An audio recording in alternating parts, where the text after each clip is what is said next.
소중한 나.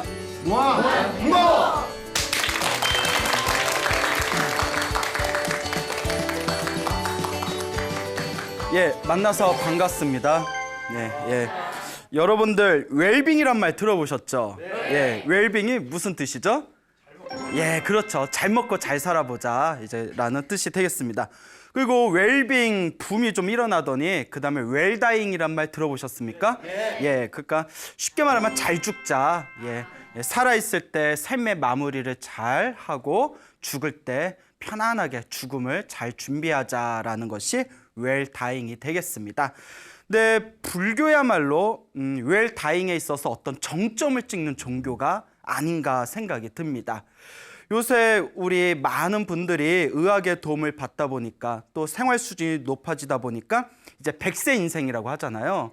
옛날에는 60만 넘어도 장수했다고 해가지고 환갑잔치 열어드렸는데 요새 저희 어머님도 그래서요. 어머님도 이제 코앞에 환갑을 이제 앞두고 계셔가지고 환갑잔치 한번 해드려야 되는데 했더니 요새 환갑잔치 하면 욕먹는다고 예, 칠순잔치를 해야지 그런 말씀을 하시더라고요. 그런가요? 예, 그러니까 저는 잘 모르니까. 그런데 이제 불교적인 관점에서 봤을 때 죽음이란 것은 역시 굉장히 중요합니다. 왜냐하면 죽음은 이번 생의 끝을 상징하는 것이 아니라 더 나아가서 다음 생의 새로운 시작을 맞이하는 하나의 관문이기 때문에 우리가 이번 생에 어떻게 죽음을 맞이하냐가 다음 생을 결정짓는 아주 중요한 요소가 된다고 합니다. 여러분들 잘 죽고 싶어요? 힘들게 죽고 싶어요? 잘 죽고 싶죠. 그렇다고 지금 죽으라는 얘기는 아니에요. 예? 예? 그렇지만 우리가 언제 훅 갈 줄 모르잖아요. 그렇죠. 올 때는 순서가 있어도 갈 때는 순서가 없다. 그래서 저도 항상 제 스스로도 나는 어떤 죽음을 맞이하게 될 것인가에 대해서 저도 많은 고민을 해보고 있습니다. 그래서 이 죽음이라는 주제를 가지고 불교 공부를 하다 보면 이 죽음에 대해서 뛰어난 통찰을 가지고 있는 종교가 바로 불교구나라는 그런 이제 확신이 이제 안에서 올라오고는 합니다. 며칠 전에 우리 소나무 프로그램 애청자라는 분께서 편지를 보내오셨습니다. 그래서 이렇게 편지를 봤는데 이렇게 그 노보살님이신 것 같더라고요. 그 보살님께서 편지글에 당신 아버지께서 독실한 불자셨대요. 그래서 그 당신 아버지께서 살아생전에 항상 금강경을 독송하셨다고 합니다. 금강경 다 아시죠? 예, 그 표정이 또 예, 예, 금강경을 열심히 이렇게 독송을 하셨는데 그 금강경을 평생 독송하신 공덕이 있으셔서 그런지 돌아가실 때 편안하게 앉아서 돌아가셨대요. 정말 호상이죠. 예, 그래서 불교에서는 앉아서 돌아가신 걸 좌탈이라고 합니다. 앉아서 벗어나셨다. 그런데 우리가 이렇게 돌아가실 때 평범하게 이제 일반인들을 보면 굉장히 또 힘들게 돌아가신 분들 많지 않습니까? 근데 자기가 죽을 날짜를 알고 편안하게 앉아서 고요하게 이 삶을 마무리할 수 있다는 것은 굉장히 큰 공덕이 아닌가 생각이 됩니다. 제가 얼마 전에 부산에 잠시 갔다 왔어요. 부산. 부산에 그 관음사라는 절이 있는데 거기에 제 이제 유런 스승님이 계셔서 어른 스님께 이제 인사를 드리고 이게 차 한 잔 마시면서 제가 그 편지글에 있는 내용을 말씀을 드렸습니다. 스님, 제가 편지를 받았는데 그 아버님께서 평생 금강경을 독송하셨는데 돌아가실 때 앉아서 돌아가셨답니다. 이렇게 말씀을 드렸더니 전혀 이제 뭐 놀라지도 않고 일반 제가인들, 그 스님이 아닌 일반 신자들 중에서도 기도 열심히 하신 분들은 앉아서 돌아가신 분들이 많습니다. 이렇게 이야기를 해주시더라고요. 그러면서 당신이 알고 있는 신도분 얘기를 해주셨는데 이 어른 스님께서 그 이렇게 살아생전에 그 친분이 있었던 어떤 노보살님이 계셨답니다. 이 노보살님이 살아생전에 열심히 이제 기도를 하셨는데 하루는 어느 날 이 노보살님이 이렇게 아침에 일찍 일어나셔가지고 깨끗하게 목욕을 하고 새 옷으로 갈아입으시더래요. 새 옷으로 다 갈아입은 뒤에 며느리를 불러서 며느리한테 내가 이제 좀 쉬어야 되겠다라고 말을 건네더니 그 자리에서 그냥 숨을 딱 거두시더래요. 예, 그래서 당신이 아시는 불자님이 그런 걸 보면 야, 좀 신기하다 싶은 생각이 들죠. 그러다 보니까 또 예전에 제가 선원에서 참선 공부를 하고 있을 때 어느 스님께서 또 저에게 이제 또 전해주신 재미난 이야기가 하나 있습니다. 그 스님하고 이렇게 차를 마시다가 뭐 앉아서 죽는 거에 대해서 잠깐 이야기가 나왔는데 그 당신이 아시는 어느 불자님이 계셨대요. 이분이 부산 분이었는데 자꾸 부산이 겹치네요. 예. 부산에 아무래도 불심이 부산에 이제 좀 불교 세가 강하지 않습니까? 아무래도 또 부산에서 그렇게 또 기도 많이 하신 분들이 있어서 겹치는 이야기가 있나 봅니다. 그 부산에 그 어느 노보살님이셨는데 평생을 그 교직에 계셨답니다. 그 교육자로 살아오시다가 정년퇴임을 하시고 나서는 불교 공부를 엄청 열심히 하셨대요. 그래서 이제 불교 공부를 하시다가 그 여러분 반야심경이라고 알죠? 반야심경 이렇게 매일매일 사경을 하셨대요. 한자를 이렇게 사경을 하셨는데 반야심경을 사경을 한 장, 두 장, 석 장 하다가 108번씩 사경을 하셨대요. 하루에 108번. 하루 종일 해야 돼요. 잠깐 자는 시간, 밥 먹는 시간, 잠깐 쉬는 시간 빼고는 계속 써야 됩니다. 근데 108번 쓰는 게 전 더 대단한 게 손목이 엄청 아플 텐데 팔이 엄청 아플 텐데 그걸 어떻게 108번씩 썼는지 난 그것도 참 신기하더라고요. 예. 그래서 이제 매일매일 108번씩 몇 년 동안 이제 반야심경을 쓰시다가 이분께서 하루는 이제 나이가 드셔서 그 아들, 딸을 비롯해서 손주들까지 다 가족 식사 한번 하자. 모여서 우리 가족 식사 한번 하자 하고 식구들을 다 불렀답니다. 그래서 이제 다들 이제 아들, 딸, 손주들 다 이제 나란히 앉혀놓고 이제 식사를 다 하시고 식사를 마치신 뒤에 이제 차 한 잔씩 하지 않습니까? 차를 마시면서 앞으로 뭐 착하게 살아라, 열심히 기도하고 착하게 살거라 하고 자손들한테 이렇게 당부의 말씀을 남기더니 그 차 마시다 그 자리에서 다 숨을 거두셨대요. 예, 가족들한테 마지막 이야기를 남겨놓고 그 저도 이 이야기를 듣고 야 정말 이 불법의 기도의 세계는 참으로 신비롭기 그지없구나 이런 생각을 한 적이 있습니다. 그 송광사, 순천 송광사라는 큰 절이 있습니다. 여러분 송광사 가본 적 있으세요? 예, 좀 가봐요. 예, 좀 가보세요. 순천 송광사라고 우리나라의 삼보사찰하면 예, 그렇죠? 저 통도사, 예, 불보사찰 통도사, 그 다음에 예, 법보사찰, 해인사, 그 다음에 승보사찰, 이제 송광사. 그래서 순천에 송광사라는 절이 있는데 그 송광사의 가장 큰 어른 스님을 방장스님이라고 합니다. 방장스님. 예? 예? 뭐 감옥에 가면 예? 감옥의 방장이 누구야? 뭐 이렇게 또 그 방장하고는 개념이 틀려야 알겠죠. 예? 그래서 이제 방장 큰 스님이라고 부르는데 지금 순천 송광사의 방장 스님께서 그 법명이 보자 성자 보성 큰 스님이세요. 예, 아주 그 후학들 교육 불사에 아주 큰 이렇게 공헌을 하신 어른 스님이신데 이 방장 보성 스님께서 예전에 굉장히 재미난 그런 법문을 해주신 적이 있습니다. 그 방장 보성 스님께서 이 방장 스님께서 그 친분이 있던 어느 노보살님이 있었대요. 나이가 좀 이렇게 많으신 노보살님이 계셨는데 어찌나 입이 거친지 입만 열었다 하면 그렇게 욕을 한대요. 예? 그 욕쟁이 할머니예요. 욕쟁이 할머니. 그러니까 욕을 잘하니까 자꾸 사람들하고도 시비가 붙잖아요. 예? 자꾸 사람들하고도 부딪히고 시비도 붙고 입만 열었다면 욕설을 하시니까 가족들도 다들 피곤한 거예요. 그러니까 아들, 딸, 사위할 것 없이 다들 피곤하고 힘드니까 하루는 이제 큰 스님을 찾아와서 보성 큰 스님께 아 이거 좀 스님 좀 해결 좀 해주십시오. 저희 어머님, 예? 저희 저기 장모님 이렇게 불러다가 좀 한마디 좀 따끔하게 해주십시오. 아 가족들이 주변 사람들이 힘들어서 못 살겠습니다 이러더래요. 그 이제 방장 큰 스님께서 그 노보살을 불린 뒤에 어이 할매 이러면서 그렇게 욕을 잘한다면서 그러면 쓰나 하고 이렇게 막 꾸짖으셨대요. 근데 감히 스님한테는 말을 함부로 못 하잖아요. 그래도 이분이 불심은 있었나 봐요. 그러니까 아이고 스님 제가 이거 업이 두꺼워서 그런가 봅니다 이러니까 이제부터 하루에 3만 번씩 연부를 하라고 가르쳤대요. 나무아미탑을 하루에 3만 번씩 연부를 해라. 예? 하루에 3만 번씩 연부를 하면 한 10시간 가까이 해야 돼요. 10시간을 계속 연불을 해야 돼요.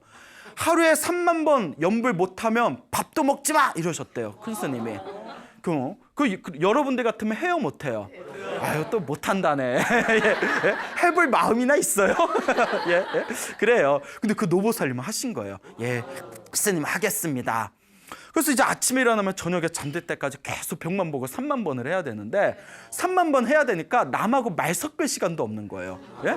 그러니까 말 섞을 시간도 없고 욕할 시간이 있어요, 없어요? 없죠. 그러니까 계속 나무아미타불, 나무아미타불 하루에 이렇게 3만 번을 하셨는데 3년이 지나니까 이웃 사람이 찾아와서 시비를 걸어도 대꾸조차 안 하더래요. 3만 번을 하루에 3만 번을 3년을 하니까 마음이 푹 쉬어가지고 누가 욕을 하거나 말거나 누가 욕을 하면 아이고 청산에 흰 구름 지나가나 보다 이러면서 계속 기도만 하시더랍니다. 그러니까 이게 참 연불의 공덕이 뛰어나요. 그러니까 여러분들 중에서도 내가 성격이 좀 더럽다 싶은 분들은 그러니까 자꾸 이렇게 연불을 좀 하고 기도를 좀 해보세요. 불교에서는 화를 잘 내면 다음 생에 독사로 태어날 확률이 크답니다. 항상 독을 품고 있기 때문에. 여러분 독사 되고 싶어요? 안 되고 싶어요? 싫잖아요. 그리고 화를 잘 내면 사람으로 태어나도 못생긴 얼굴로 태어난대요. 항상 독을 뿜었던 그 과보로 인해서 뜨끔? 예? 뜨끔? 그러니까 화를 내면 이렇게 좋지 못한 과보를 얻게 됩니다. 그러니까 이 할머니가 열심히 이 노보살님이 하루에 3만 번씩 그렇게 연불 기도를 하시다 보니까 나중에 할머니께서 이렇게 기도를 하시다가 아들도 이제 나이가 많을 거 아니에요. 잠깐 아들을 부르더래요. 아들아 잠깐만 와봐라. 그 아들이 오니까 내가 너 무릎에 머리를 좀 이렇게 대고 있으면 좀 시원할 것 같다. 너 그 무릎에 내가 머리를 베개 삼아서 조금 무릎에 내 머리 좀 대잡구나. 그 아들이 아이고 어머님 또 일로 오세요. 그러니까 이제 어머님이 다 이렇게 아들 무릎 위에다 머리를 딱 갖다 댔는데 이제 아들이 어머니 다 이렇게 머리를 만져드렸대. 머리를 이렇게 쓰다듬었는데 느낌이 이상하더래요. 딱 봤더니 아들 무릎에 머리를 딱 갖다 댄 채 그 자리에서 숨을 편안하게 미소를 지으면서 거두셨다는 그런 이야기가 저희 또 순천 송광사 방장 보성스님께서 실제 겪으셨던 이야기를 저희 후학들한테 해주셨습니다. 그러니까 스님들이 거짓말 해요, 안 해요? 안 해요. 뭐 살다 보면 뭐 하는 스님도 있을 수 있겠지만 이런 거 갖고 거짓말하진 않습니다. 아시겠죠? 예?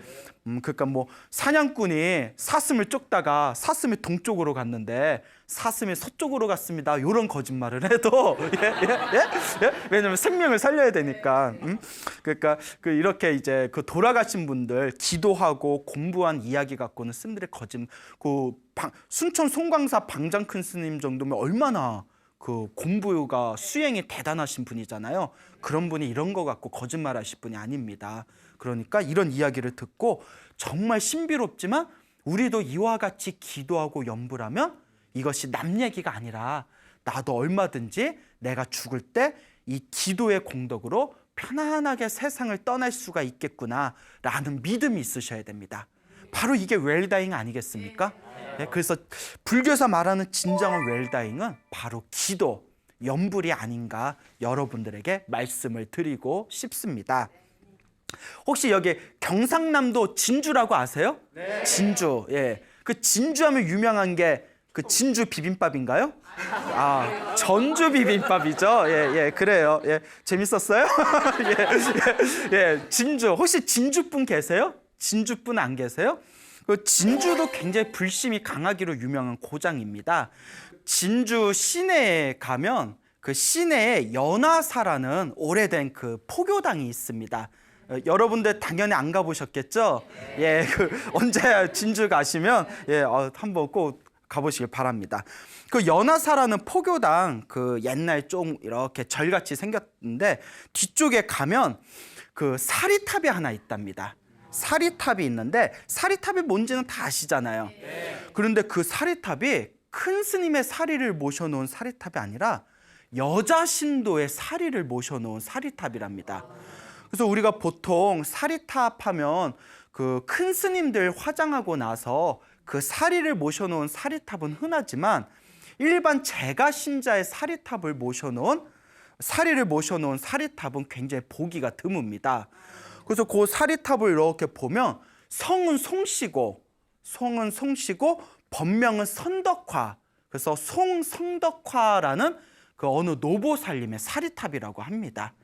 그래서 요 이야기를 여러분들께 들려드릴 텐데 일제시대 때 있었던 일이에요. 지금 한 100여 년 전쯤에 있었던 일인데 그때 그 송시성을 가진 송보살님이라고 있었다고 합니다. 근데 옛날 분들이 그렇듯이 이분께서 뭐 배운 것도 없고 뭐 그렇다게 뭐 아는 것도 별로 없고 그냥 시골에서 농사나 평범하게 짓는 그런 아낙네였다고 합니다. 평범한 아낙네였는데 가끔씩 그 연화사에 있는 절에 가서 거기서 큰 행사나 제사가 있으면 거기서 이제 일을 좀 도와드리고 나서 절에서 좀 떡도 얻어오고 나물도 얻어오고 부침개도 얻어오면서 살아가시는 그런 보살님이셨는데 그 나중에 이제 나이가 좀 드신 뒤에 어느 날 그 연화사 법당에서 큰 스님 법문을 듣게 되었답니다. 그 어느 스님께서 연화사 법당에서 이렇게 법문을 하시다가 나무 아미타불 연부를 열심히 하십시오. 나무 아미타불을 부지런히 부르면 죽은 뒤에 아미타불 극락세계에 왕생하게 될 겁니다. 극락세계 불국토에 태어나게 됩니다. 그러니 연부를 열심히 하십시오라는 법문을 듣고 그 자리에서 감동을 받았대요. 아, 이렇게 죽으면 그냥 또 다음 생에 또 무엇으로 태어나려나 하고 걱정했는데 아, 이번 생에 연부를 열심히 하면 다음 생에 불국토로 태어날 수가 있구나. 그러니까 내가 열심히 연부를 해야 되겠다. 그래서 이분께서 부지런히 연부를 하셨답니다. 항상 나무 아미타불, 나무 아미타불, 나무 아미타불 이렇게 연부를 하다 보니까 사람을 길에서 만나도 어찌나 열심히 연부를 했는지 인사를 해도 뭐라고 했을까요? 그렇죠. 안녕하세요 하고 인사하면 나무 아미타불 이러고 예? 그리고 또 이제 이 할머니께서 이제 어디 길을 걸으면 아니 어디 가세요 이러면 그 어디 간다 하면 되잖아요. 그 뭐라고 대답해요? 나무 아미타불. 예? 그 아침에 일어나면 나무 아미타불. 밥 먹으면서도 나무 아미타불. 밭일하면서도 나무 아미타불. 자면서도 나무 아미타불. 그렇게 평생을 나무 아미타불을 부른 거예요. 이렇게 20, 30년을 오로지 나무 아미타불만 불렀답니다. 그것도 대단한 거예요. 근데 옛날이니까 가능했던 것 같아요. 옛날에는 조금 이제 살아가는 게 단순하고 또 그때는 뭐 드라마가 있어요. 예? 뭐 극장이 있어요. 뭐 찜질방이 있어요. 예? 할 거 없잖아요. 그럼 맨날 이제 하는 게 노는 입에 뭐 한다? 연불한다. 노는 입에 풀칠한다. 예. 노는 입에 연불한다 해가지고 계속 나무 아미타불 계속해서 연불을 하셨다고 합니다. 근데 하루는 이분께서 이제 나이가 80이 넘으셔서 어느 날 연화사에 이제 신도들, 친하게 지냈던 신도들의 집을 다 이렇게 방문을 했대요. 신도들마다 집을 찾아가가지고 딱 이제 부른 뒤에 아이고 내가 나흘 뒤에 떠날 거라고 그런 얘기를 하더래요. 아니 어딜 떠나시게 여행 가세요? 그게 아니라 내가 나흘 뒤에 저녁 먹고 나서 날이 어두컴컴할 때쯤에 내가 떠날 테니까 내가 저 극락에 갈 테니까 여러분들도 열심히 연불 해서 우리 극락에서 다시 봅시다 이러면서 사람들이 찾아다니면서 작별 인사를 하더랍니다. 그 사람들이 아이고 저 할머니 노막 났네 이러는 거예요. 그렇잖아요. 여러분들 생각해 보세요. 집에 있는데 누가 띵동 하고 초인종을 눌러요. 열어보니까 뭐 할머니가 와 계셔서 김구나 저기 내가 나흘 뒤에 내가 저 극락세계 떠날 테니까 우리 다음 생에 극락세계에서 만나자 하면 여러분들 어떤 생각이 들겠어요? 이거 목미? 막 이럴 거 아니에요? 아 이거 뭐지? 예? 그 엄마한테 전화할 거 아니에요. 이거 할머니 이상해. 병원에 좀 모셔가봐. 막 이러면서 초기에 잡아야 된대. 뭐 이러면서 나중에 고생한다. 막 이런 생각이 들어요, 안 들어요? 들 수가 있죠. 그 마을 사람들도 아이고 저 할머니 왜 저렇게 노막 나셨나, 망령이 나셨나, 왜 그럴까 이렇게 아무렇지도 않게 대수롭지 않게 넘겼다고 합니다. 그래서 나흘이 딱 지났어요. 그래서 이제 약속한 날이 됐을 때 깨끗하게 이제 옷을 갈아입고 목욕을 하시고 깨끗하게 옷을 갈아입고 이제 가족들하고 저녁 식사를 하시더랍니다. 그 저녁을 딱 마치고 나서 이제 날이 이제 어두컴컴해지잖아요. 그때 이제 그 아들하고 며느리하고 손주들 다 앉혀놓고 기도를 열심히 하거라. 연부를 열심히 하거라. 나도 연부를 열심히 했더니 나같이 무식한 할매도 이렇게 지금까지 내가 이렇게 허리도 구부러지지 않고 정신 멀쩡하게 살아오지 않았느냐 하시면서 내가 기도해 봤더니 천당도 있고 지옥도 있고 극락도 정말 있더라. 그러니 너희들도 착하게 살면서 연부를 열심히 하거라 하면서 이제 말씀을 마치고 나서는 그 자리에서 바로 숨을 거두셨대요. 정말.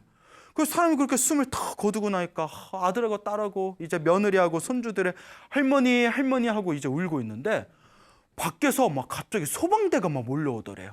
예? 소방대가 막 물 끄겠다고 뭐 지금 같은 소방차는 없을 거고 양동이하고 뭐하고 막 소방대가 몰려오니까 막 아니 왜 이렇게 난립니까? 하고 이제 아들이 깜짝 놀라서 물어보니까 여기 불이 나가지고 불 끄려고 왔다고 사람들 수십 명이 온 거예요. 큰 불이 났다고 마을에 큰 불이 이 집에서 지금 불이 나가지고 근데 불이 어딨냐고 살펴봤더니 그 집에서 할머니가 돌아가시면서 방광을 한 거예요.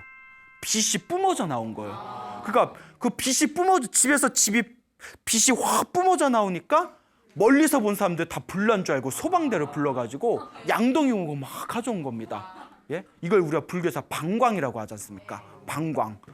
그러니까 이 소식이 쫙 알려지니까 그 마을 사람들하고 아이고 할머니가 나흘 뒤에 가신다더니 자기 갈 날을 알고 우리한테 인사했구나. 그리고 그 집에서 빛이 뿜어져 나와서 불난 것처럼 환해진 걸 다 봤잖아요. 그러니까 그 지역에 있는 사람들이 다들 찾아와서 그 할머니 돌아가신 장례식을 불자들이 직접 치러줬답니다. 그러면서 이런 보살님이 이렇게 훌륭한 보살님을 그냥 땅에다 묻을 수는 없다. 불교식대로 화장을 해드리자. 그래서 그 마을 사람들과 불자들이 다들 돈을 모아가지고 장작을 이제 준비해서 화장을 해드렸는데 화장을 하고 나서 영롱한 빛이 나는 영롱한 살이 7가가 나왔답니다.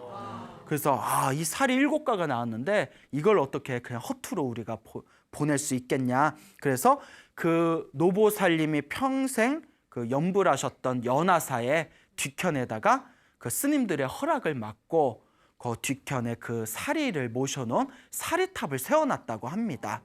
그래서 지금도 그 진주 연화사의 그 뒤쪽에 이렇게 가보면 거기에 송선덕화 그 사리탑이 하나 이렇게 놓여져 있어요.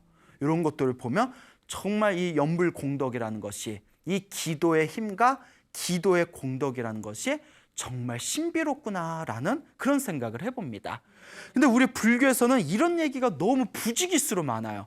너무 많아가지고 이거 약 파나? 막 싶을 정도로 너무 많아요. 너무 많은데 저도 예전에 이렇게 열심히 기도하다가 돌아가신 분들의 이야기를 모아놓은 것을 왕생집이라고 합니다. 왕생집이라는 책이 옛날부터 있었어요.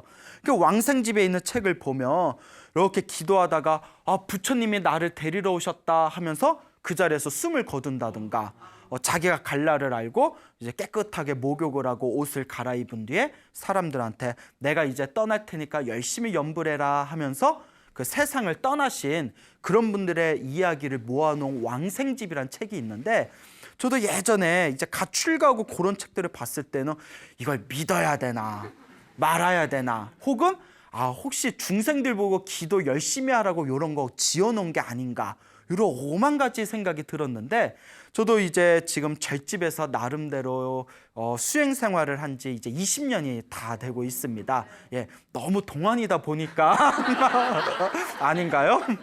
동안이다 보니까 출가한 지 얼마 안 됐겠지 싶으셨겠지만 네, 저도 이제 20년이 다 돼가요. 어가 아니라 20년 동안 뭐 했는지 모르겠어요. 예, 더 열심히 수행을 해야 되는데 여하튼 이 20년 동안 이제 저도 보고 듣고 경험한 것들이 있지 않습니까? 그 주변에 그 왕생집 옛날에 연불하다가 돌아가신 왕생하신 분들의 신비한 이야기를 기록해 놓은 그 내용하고 똑같은 일들이 지금 우리 주변에 현대에서도 이루어지고 있는 겁니다. 그런 이야기들은 아직도 부주기수로 많아요. 그래서 아직도 이 세상에는 우리가 소위 합리라는 말로 논리와 합리라는 단어로 설명할 수는 없는 신비한 종교의 기적들이 많구나. 이런 생각을 제가 절집에서 수행 생활을 하면서 새록새록 느낄 때가 있습니다. 그러니까 이런 이야기를 들은 불자님들께서도 에이 진짜? 예? 믿어도 돼? 에이 설마? 라는 의심을 잠시 내려놓고 여러분들이 직접 기도하고 염불하고 수행하신다면 여러분들 삶에서 그런 신비한 여러분들만의 그런 기도의 체험을 반드시 이룩하시게 될 겁니다. 그러니까 막 의심하지 마시고 한번 기도 한번 해보세요. 한번 열심히 염불해 보시길 바랍니다. 당장 효과가 있냐 없냐 이런 거에 구애받지 마시고 멀리 이제 장기적인 안목을 갖고 내 삶에 있어서 아름다운 마무리를 위해서 진정한 웰다잉을 위해서 여러분들이 한번 염불 수행을 열심히 해보신다면 신앙생활을 열심히 해보신다면 나중에 여러분들도 다 숨을 거두실 때 그때 광우스님 소나무 보고 열심히 염불하기를 잘했구나라는 생각이 분명히 드실 겁니다. 현대에 있었던 얘기입니다. 서울에 보국사라는 절이 있대요. 가보셨어요? 예, 안 가보셨을 것 같아요. 예, 저도 사실 보국사가 어디 있는지 잘 모르겠는데 서울이면 가깝잖아요. 서울에 보국사라는 절이 있는데 거기에 법륜각이라는 법명을 가지신 노보살님이 계셨대요. 법륜각이라는 노보살님이 계셨는데 이 노보살님의 마음의 스승이 저 해인사 홍제암의 자운 큰 스님이라고 계셨어요. 그래서 계율을 아주 잘 지키시고 우리나라의 계율을 널리 중흥하셨기 때문에 자운율사라고 부릅니다. 근데 이 자운율사 스님께서 제가 신자들에게 염불을 많이 해라라고 가르치셨다고 합니다. 염불을 많이 해라. 살아생전에 열심히 부처님을 불보살님의 명호를 부르는 염불 수행을 열심히 해라 가르치셨는데 이 법륜각 보살이 젊었을 때부터 이 자운 큰 스님 밑에서 수행을 하면서 염불 수행을 엄청 열심히 하셨대요. 그래서 염불 수행을 하도 염불을 많이 하다 보니까 이제 입에 염불이 완전히 붙어버린 거예요. 그래서 항상 이제 염불하다 보니까 염불하고 이 입하고 떨어지지 않는 경지가 됐대요. 그래서 하루에 염불을 10만 독을 하셨대요. 10만 독. 제 10만 독 해봤을까요? 안 해봤을까요? 예, 안 해봤어요. 입이 너무 아파가지고 10만 독 하려면 한 20시간 해야 될 것 같아요. 예? 정말 10만 독을 했는지는 모르겠지만 전해지는 얘기에는 한 10만 독씩 하셨대요. 그 10만 독씩 한 30년을 하셨답니다. 그분은 일상생활이 가능했을까 싶을 정도예요. 근데 이제 항상 기도하는 마음을 놓치지 않았다 이렇게 이제 해석하면 되겠죠. 그게 나이가 드셔서도 항상 이렇게 염주를 굴리면서 나무아미타불 항상 염불을 하셨는데 하루는 서울 보국사의 주지 스님이 이제 법륜각 보살님을 보려고 이제 집에를 한번 찾아오셨대요. 이제 나이가 많은 노보살님인데 절에 이제 자주 못 나오시니까 얼굴이나 한번 볼까 싶어서 절에 딱 이렇게 찾아왔는데 아유 스님 오셨습니까? 스님 오셨습니까? 이렇게 안내를 하더래요. 근데 보살님 뭐 하고 있었어요? 하니까 예 저거 TV 보면서 염불하고 있었습니다 이러는 거예요. TV 보면서 염불하고 있었다 하니까 에휴 보살님 TV 보면서 염불하면 오만 망상이 들어가지고 TV 보면서 어떻게 염불이 됩니까? 이렇게 보국사 주지스님이 이야기하니까 요 법륜각 보살이 씩 웃으면서 저는 됩니다 이러더래요. 저는 됩니다. 그러니까 스님이 에이 아닌 것 같은데 하면서 이제 속으로 의심하는 마음을 일으키셨대요. 에휴 뭐 어떻게 그냥 가만히 앉아서 여러분들 집에 가서 벽 보고 이렇게 염불해 보세요. 5분 동안 아무 생각 없이 5분 동안 염불에 집중하기도 힘듭니다. 예? 한 10번 하다 보면 오만 생각이 다 나요. 그 돈 빌려준 거 언제 줄까? 뭐 이런 생각도 들고 오늘 저녁에 뭐 먹지? 친구들 불러올까? 뭐 카톡을 할까? 뭐 이런 생각도 들고 혹은 그 드라마 그거 끝에 어떻게 되는 거지? 누가고 이어지는 거야? 뭐 이런 생각도 들 수가 있고 오만 생각이 들어요. 기도를 하다 보면. 근데 TV 보면서 이렇게 염불을 했다니까 그 스님이 에이 그게 가능하겠습니까? 하고 이렇게 속으로 의심을 하셨답니다. 근데 요 노보살님께서 나이가 드셔서 이렇게 심장이 좀 안 좋으셨대요. 그래서 이제 심장이 안 좋으셔서 연세가 드신 뒤에 병원을 몇 차례 입원했다 퇴원했다를 반복하셨는데 1998년이었답니다. 지금부터 한 거의 20년 정도 됐죠. 예, 20년 전에 1998년에 이제 또 병원에 한번 또 입원을 하십니다. 심장이 안 좋으셔서. 그리고 이제 입원을 딱 해가지고 옆에 이제 간병인이 한 분 있었대요. 그래서 간병인하고 같이 이제 병실에서 생활을 하는데 이 간병인의 증언에 의하면 침대에 누워서도 항상 연부를 멈추질 않으셨대요. 그러니까 아침에 눈 뜨면 저녁에 잠들 때까지 항상 연부를 하시는 거예요. 그 어쩌면 정말 10만도 다 매일매일 10만도 하셨을 거예요. 그 맨날 나무아미타불 이렇게 연부를 하시다가 어느 날 이렇게 누워 계시는데 그날따라 몸에 기력이 없으시더래요. 온몸에 힘이 다 빠져 보이는 듯 기력이 없으시던 요 법륜가 보살이 나무아미타불 하다가 갑자기 벌떡 일어나더니 소리를 지르더래요. 소리를 지르면서 부처님이 오셨다, 부처님이 오셨다 하고 2번을 외치더래요. 그 간병인이 무섭잖아요. 갑자기 아니 왜 이래? 에? 아프신 분이 벌떡 일어나서 부처님이 오셨다, 부처님이 오셨다 하더니 침대에서 다 내려오시더래요. 그러더니 서쪽을 향해서 이렇게 삼배를 올리더래요. 부처님이 오셨군요 하고 다 삼배를 아주 정성스럽게 삼배를 다 올린 뒤에 평온한 얼굴로 침대에 딱 올라가자마자 그 자리에서 숨을 거둬버리셨대요. 요걸 바로 옆에서 누가 다 목격했다. 그 간병인이 다 목격했답니다.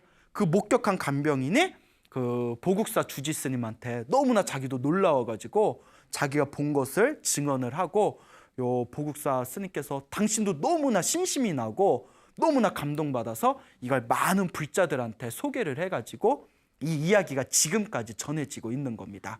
불과 20년 전 일이에요. 정말 놀랍지 않습니까? 어때요? 뭐 오늘부터 나도 연불 열심히 해야지 이런 생각 들어요, 안 들어요? 에이, 아닌 것 같은데? 네? 아닌 것 같은데 들어요? 예, 그래요. 많이 드세요. 예. 자, 그래서 이 보국사 주지스님이 나중에 하시는 말씀이 그때 TV를 보면서 연불한다고 했을 때 내가 믿지 않았는데 돌아가시고 나서 그 이야기를 들으니까 그분은 정말 연불과 이 몸이 하나가 된, 연불과 마음이 하나가 된 그런 경지에 오른 정말 머리는 깎지 않았으나 그 어느 스님보다도 정말 연불 수행을 열심히 한 보살님이었구나 이런 생각이 든다. 이런 말씀을 이제 많은 불자들에게 전해주고 있습니다. 이렇게 우리가 기도를 한다는 것은 굉장히 놀라운 삶의 변화를 줄 수가 있습니다. 여러분들이 살아가면서 이 인생을 살아가다 보면 좋은 일이 생길 때도 있고 나쁜 일이 생길 때도 있지 않습니까? 그렇죠. 그러면 우리가 좋은 일이 생길 때는 막 신나죠. 그래, 내가 잘났으니까 이렇게 좋은 일 생기지. 근데 살다 보면 나쁜 일 생길 때는 또 어떤 마음이 들어요? 내가 왜 이렇게 힘들고 괴로워야 되나? 나는 왜 이렇게 운이 안 따라주나? 왜 나는 금수저로 안 태어났나? 오만 생각이 들 수도 있고 그러다 보면 자꾸 안 좋은 일들이 겹치다 보면 남을 원망하는 마음도 생길 수가 있습니다. 그 세상에서 제일 찌질한 애들이 남을 원망하는 것에서 멈추지 않고 나중에는 부모님까지 원망해요. 이게 제일 찌질한 거예요. 낳아준 것만도 고마운데. 그렇죠. 네? 그러다 보면 맨날 이제 막 술 마시고 남을 탓하고 원망하고 이런 마음이, 이런 부정적인 마음이 쌓이고 쌓이다 보면 내가 앞으로 살아가야 할 밝고 힘찬 에너지를 자꾸 놓치게 됩니다. 근데 불교에서는 살아가면서 어떤 중생은 살아가는 모습이 편안하고 행복해 보이고 어떤 중생은 살아가는 모습이 힘들고 괴롭게 보일 때 그 모든 것이 결국 자기가 지은 업의 결과, 업보라고 했습니다. 그래서 이 소나무라는 프로그램을 통해서 굉장히 제가 자주 하는 이야기지만 결국 내 앞에 펼쳐진 행복과 불행이라는 것은 인과 응보, 인과 업보, 내가 전생에 지었던 업의 결과들이다. 여러분들 아까도 그 화내는 거에 대해서 말씀드렸지만 다 우리 TV 틀다 보면 엄청나게 예쁜 사람들 많이 나와요. 그렇죠? 네. 같은 남자가 봐도 깜짝 놀래요. 나보다 잘생겼네? 예? 그러니까 비웃음? 예? 그리고 이제 아가씨들을 봐도 어쩜 여자들이 저렇게 예쁠까? 근데 부처님께서도 미남 미녀로 태어난다는 것에 대해서 전생에 지은 선업의 결과라고 했습니다. 예? 그 전생에 화를 내지 않고 부처님한테 절을 많이 하거나 혹은 부처님께 꽃공양을 올리거나 등등의 선업을 지었을 때 이번 생에 아름다운 외모를 얻게 된답니다. 그런데 아름다운 외모가 있어도 자기가 지어놓은 공덕, 복의 힘이 약하면 얼굴은 예쁜데 일이 잘 안 풀리는 경우도 많다고 합니다. 그러니까 얼굴만 이쁘다고 다 풀리는 게 아니에요. 또 우리 주변에 보면 내가 이런 얘기 하기에는 참으로 맞지는 않지만 내가 봐도 저 사람 너무 못생겼다 이런 싶은 그런 사람이 있을 수 있잖아요. 근데 얼굴에 잘생긴 거와 못생긴 게 상관없이 하는 일마다 승승장구하고 행복하게 살아가는 사람들이 있습니다. 그렇죠. 그러니까 각자가 주어진 복의 세계가 이와 같이 다릅니다. 예? 그렇기 때문에 우리 불교에서는 내가 전생에 지었던 안 좋은 업이 있으면 이 안 좋은 업, 이 업의 장애를 업장이라고 합니다. 이 업장을 소멸하기 위해서 우리가 염불하고 기도하는 것이고, 업장이 소멸되면서 염불하고 기도한 그 자리에 행복을 성취할 수 있는 강력한 선업의 힘이 생긴다고 합니다. 공덕의 힘이 생기고 복의 힘이 생기게 됩니다. 그렇기 때문에 불교에서는 내 스스로 행복한 삶을 성취하기 위해서 전생에 지은 업의 장애, 업장을 소멸시키고 이번 생에 행복한 선업의 공덕을 완성하기 위해서 이번 생에 항상 기도하고 염불하고 복과 선업을 닦는 그런 신앙의 길을 걷도록 우리 부처님께서는 끊임없이 설법을 하고 계십니다. 그리고 이렇게 기도를 하고 수행을 하고 염불을 한 이 공덕이 무럭무럭 쌓이게 되면 금방 말씀드렸던 것과 같이 내가 살아가면서 마지막 마무리, 내가 숨을 거둘 때 그 누구보다도 편안하고 행복한 미소를 지으면서 이 세상을 떠날 수가 있는 겁니다. 그러니까 여러분들도 이 살아가는 삶의 걸음걸음마다 여러분들의 그 발걸음에 활짝 핀 연꽃의 삶을 성취하고자 발언하시는 불자님들이 있다면 오늘 이 순간부터 노는 입에 뭘 하자? 염불하자. 항상 염불하는 마음을 가지시기 바랍니다. 집에 가실 때 집에 가면서 오늘 저녁에 뭐 먹자고 막 카톡만 두들기지 마시고 한 걸음 한 걸음 걸으면서 나무아미타불 나무아미타불 한번 염불해 보시고, 또 전철이나 버스 타면서 여러분들 뭐 하세요? 책 보면서 공부하세요? 다들 휴대폰 보고 있던데, 휴대폰 보는 그 시간에도 뭐 급한 볼일 있으면 봐야죠. 근데 남는 시간에 노는 입에 관세음보살 끊임없이 염불의 공덕을 지어 나가신다면 우리가 금방 말씀드렸던 이 신비한 기적 같은 일들을 여러분들 삶에서 분명히 체험하게 되실 겁니다. 그러니 여러분, 남는 시간마다 짜투리 시간이라도 열심히 염불하고 기도하는 그런 불자로서의 아름다운 삶을 살아보시기를 제가 정성스럽고 지극한 마음으로 여러분들에게 건네드리는 바입니다. 여러분, 행복해지고 싶습니까? 네. 행복한 삶을 창조하고 싶습니까? 네. 복을 지으십시오. 선업을 지으십시오. 공덕을 쌓으십시오. 복과 선업과 공덕의 힘이 여러분들을 진정한 행복의 길로 이끌어 줄 것입니다. 자, 여기서 마치겠습니다. 소중한 나 무한행복!